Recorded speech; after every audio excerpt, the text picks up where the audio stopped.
To politics now, round two ready to get underway shortly. Both President Obama and Republican nominee Governor Mitt Romney arrived in New York today, preparing for their second debate, which is tonight. It's at Hofstra University. The format, a little different from the first. It is a town hall style debate. Now, some say that's a better chance for the candidates to show their human side. Our Tammy Hughes is in the studio now with more on what's at stake tonight. A lot, Tammy. Yeah, with the exception of Ronald Reagan's "there you go again" line to President Carter and a few others, historians will say that presidential debates don't usually matter much.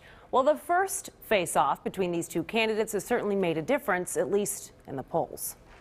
Republican candidate Mitt Romney rallies in Ohio. It's one of the few battleground states still leaning toward President Obama.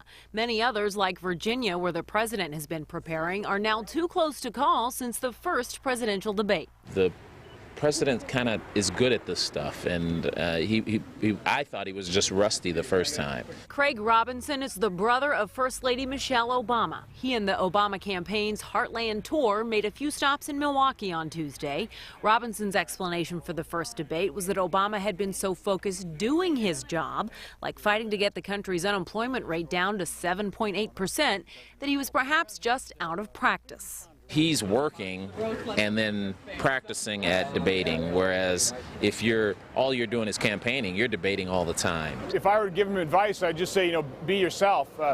Basically do what you did in the first debate. Wisconsin's Republican Senator Ron Johnson says the debates are a chance for voters to see the candidates without the filter of the media, and he thinks Wisconsin could go red. I've always been very cautiously optimistic about Wisconsin turning its 10 electoral votes over to Governor Romney because we're fiscally conservative in Wisconsin. UW-Milwaukee political scientist Mordecai Lee hopes voters are able to turn off the political spin from both sides and truly listen to what these candidates have to say. The power of democracy comes from ideas, and that's why I hope that tonight people will focus on what the candidates are saying.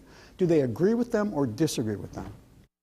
Well, everyone agreed. Tonight's format is more informal. There's really less of a chance for these two to become adversaries. So expect to hear perhaps more personal stories from the candidates and likely fewer attacks on each other. Ted. All right, Tammy, thanks very much. You can watch tonight's debate right here on Fox 6. It starts at 8 o'clock tonight. We'll also be streaming the debate live online at fox6now.com if you can't be near your television. And we invite you to get involved in our online chat as well. The end of the work week.